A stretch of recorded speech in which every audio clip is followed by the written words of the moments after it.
নমস্কার, কেমন আছেন সবাই? আশা করি সকলে খুব ভালো আছেন। ওমের স্কুলের জন্য যে টিফিন বানিয়েছি আজ ওটাই আপনাদের সঙ্গে শেয়ার করছি।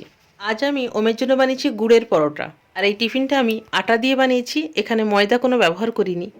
আর চিনির জায়গায় গুড় ব্যবহার করেছি। বাচ্চা থেকে বড় চিনির জায়গায় গুড় ব্যবহার করাটা অনেক ভালো।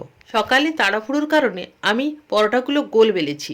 আপনারা চাইলে তিনকোনা শেপ দিতে পারেন। পরোটাগুলো এপিট ওপিট ভালো করে সেঁকে নিয়ে 1 চা চামচ ঘি দিয়ে ভালো করে ভেজে নেব।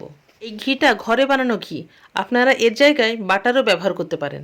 আমি আজকে ওমের টিফিনে ঘিয়ে ভাজা 2টো পরোটা, আলু ক্যাপসিকাম দিয়ে সামান্য তরকারি আর 4 কুচি গাজর সেদ্ধ।